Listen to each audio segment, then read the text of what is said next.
Chapter 19. "You really think it's a good idea to go with him?" Aisha asked as Jade pulled on her coat. "I don't care if it's a good idea or not. I'm going to find my daughter." The sun was just starting to rise. The volunteer teams would continue their hunt for Des here, but Jade was convinced they wouldn't find her. There wasn't any reason for Jade to stay in Glen Allen. Elder Keith, if not the actual perpetrator, was involved in Des's disappearance. She had to get to him, had to find out what he knew. Aisha reached out to give her a hug. "I'll be praying for you." "Thanks." Jade ran her hand over the top of her hair, wishing she had her kerchief to cover up the mess. She hadn't looked in a mirror all morning, which was probably a good thing. "You ready?" Ben asked, tucking his radio into his pocket. She nodded, grateful that he'd agreed to take her with him. She still needed time to absorb the details he'd shared earlier about his father's death, but she knew she trusted him. He might be the only man in a uniform she did trust at the moment, but it was nice to feel like she had an ally. "My car's right out here." She followed him silently, trying to remember exactly how many miles it was to Eureka, whether that was before or after the part of the Glen Highway with that steep drop-off. Last summer, one of the other daycare workers was run off the road and had suffered quite a few injuries. It would be even worse in the winter, where the dangerous temperatures and short daylight hours made rescue attempts all the more difficult. Ben opened the passenger door for her, a strange gesture Jade hadn't been expecting. "Thank you," she mumbled. "Mind if I put on some music?" Ben asked when he was seated beside her. Jade could only guess what kind of music a white Alaskan state trooper would listen to and hoped it wasn't country. He pulled up a playlist on his phone, a contemporary gospel soundtrack. Jade had no complaints. Soon they were on the road, following a caravan of officers. "So you're new to Glen Allen?" she asked after the first song ended. Ben nodded. "I spent a few years as a public safety officer in Kobuk. Then I was ready for a change from bush life and ended up here." Jade figured the polite thing, the expected thing, would be to ask for more details. What made you decide to go into law enforcement? What was it like working in the bush? But she remained silent and stared at the spruce trees, spindly, sickly-looking things that stretched out for miles on either side of the highway. "What about you?" Ben finally asked. "How long have you been in Glen Allen?" 4 years now," Jade answered, and since it would be another hour or longer to Eureka, she told him more. About the heart attack that killed her mom shortly after her dad's murder, about needing to get away from Palmer, away from the memories. "It sounds bizarre," she admitted, "but every Sunday after Dad died, I'd lay awake and wonder if I should go to Morning Glory. They were the only church I knew. We were family." She glanced at Ben, wondering if he'd tell her how stupid she sounded. Who would ever be tempted to go back to a congregation like that? "I can understand, in a way." His voice was slow, thoughtful. "After my dad died, my mom started dating this real idiot. Lazy, alcoholic, real piece of trash." Jade tried to keep a neutral expression. "He was abusive almost from the beginning, not toward me or my sister," Ben added. "But he threatened my mom nearly every day. He'd push her around, but she always made it out like it wasn't that bad. Like since he never used his fists, it was totally justified. I hated that man, couldn't stand the sight of him, and I didn't get why my mom just wouldn't leave him. Well, she tried, once. She found out he was cheating on her, and we moved out. But 2 weeks later, he was knocking at her apartment door, telling us how sorry he was and begging for a second chance. She gave it to him. And a third chance, then a fourth. My sister Beth was out of the home by then, and I moved in with her my senior year of high school. Just couldn't stand seeing Mom put up with that jerk. For a while, I thought if I stuck around, I could keep an eye on her, protect her, maybe try to talk her into leaving. Then I finally came to realize she was never going to walk out. He told her so many times she was fat, or she was ugly, or she was stupid, and he was always railing on and on about how lucky she was to have him, because no other man in his right mind would ever love her.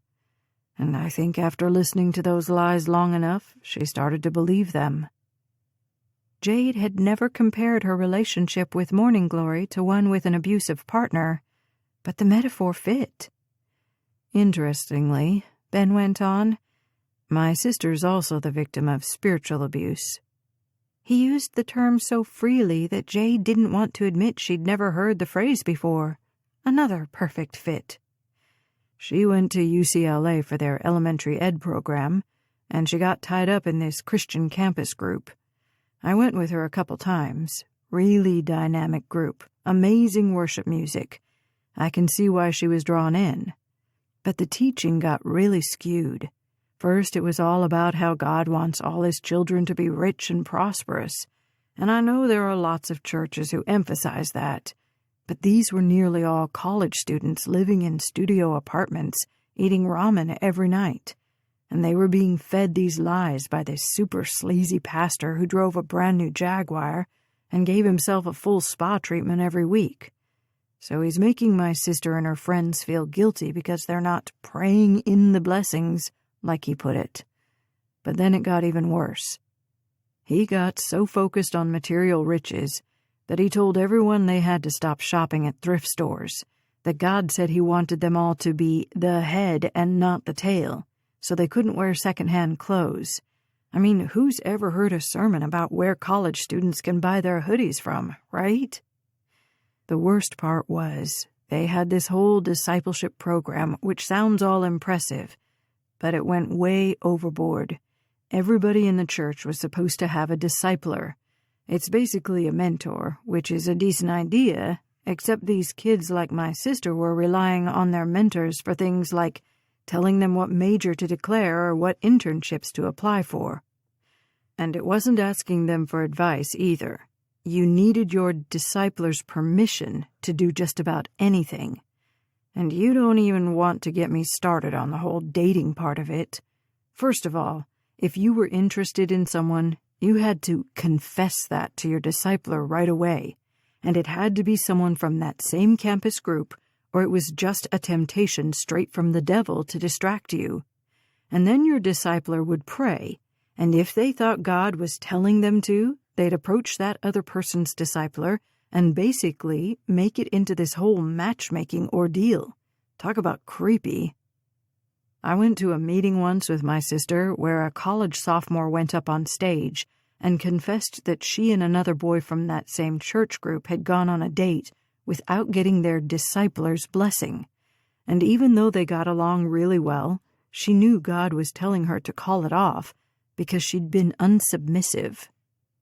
Jade didn't reply. It sounded so similar to the schemes at Morning Glory, but she had a hard time picturing the same degree of control being exerted in other congregations as well. The really sad part, Ben went on, was that this group had a lot of great things going for it. The preacher was really gifted in evangelism. He started the group my sister's freshman year, and by the end of that first semester, something like 50 or 60 students had gotten saved. Even for a big school like UCLA, that's amazing. It could have been great, but somewhere in there, the gospel got confused with this bizarre discipleship mentality. It was a real shame. How did your sister get out of it? Jade asked. Beth? She didn't. She's still living in LA, still going to that same church. They've expanded from just college ministry now, although that's still one of their primary focuses. They've got this huge lot set up in Hollywood, big, gaudy church right in the middle of the projects down there, and they're still doing their thing. Is she happy? Jade hoped her voice didn't sound too wistful. Happy? Ben shrugged. I assume so, although if she wasn't, I'm not sure how she'd manage to tell me, but she's doing well. She gave up on education and is now some executive type for this talent agency. She's making bank, just like her pastor told her she should be. She had a discipler at UCLA, and one morning this woman called her up and said she had a dream that Beth married this dude from their church. So now they're together and expecting their second kid. All that from one dream. Jade hadn't prepared to spend the entire drive talking, but she found herself telling Ben about Lady Sapphire. It was the same thing with our pastor's wife. If she had a dream, no matter what it was or how weird it sounded, people believed it. Sounds a lot like what my sister went through. What kind of dreams did this lady... What was her name again? Lady Sapphire. Yeah, what kind of dreams did she have? Jade stretched back her memory. All kinds. Once, she had a dream that this girl who was a few years older than me was trying to seduce one of the elders. She made her come up to the front of the church and confess her sin, and then they all anointed her and laid hands on her to cast out the spirit of lust. Another time, there was this guy at our church who was bidding on a construction job, and she told him she had a dream where a demon was sitting on the site of the new project. So he withdrew his bid, and then it came out that the business went bankrupt and they wouldn't have been able to pay him. So sometimes it actually seemed like it came true. Did she ever say anything or have a dream that turned out to be false? Jade told him about Lady Sapphire's dream of a child to carry on her husband's ministry. Even into her 40s, she had the elders anointing her and praying over her all the time so she could have this child. I don't know what she's said about it now that Pastor Mitch is dead. Jade stopped as a sickening, sloshing feeling returned to her stomach. Ben glanced over at her. Something wrong? She couldn't respond. Did I upset you bringing up all the stuff about your church? What? No, it's not that. I was just thinking. She let her voice trail off. What is it? He asked. Is it about your daughter? Her body shuddered as she let out a sigh. I was just thinking. Lady Sapphire thought God promised Pastor Mitch a child to carry on the Morning Glory ministry, but he never managed to get her pregnant. What if she's decided Des is the answer to that dream of hers? What if she thinks Des is destined to fulfill that prophecy? Jade watched Ben's throat constrict as he considered her words, but he didn't have time to answer before a voice came over his radio. Jade heard the words, but the static and the pounding of her pulse in her ears made everything difficult to understand. What was that? She asked when Ben put the radio down. Is it Elder Keith? This time it was Ben's turn to sigh loudly. Yeah, they found his car down the side of the bluff. Major wreck. Jade held her breath. Was Des in there with him? No, and it's a good thing, too. The car's completely destroyed. Nobody could have survived. Does that mean? Jade had a hard time finishing her thought. Ben nodded. Yeah, Keith Richardson is dead.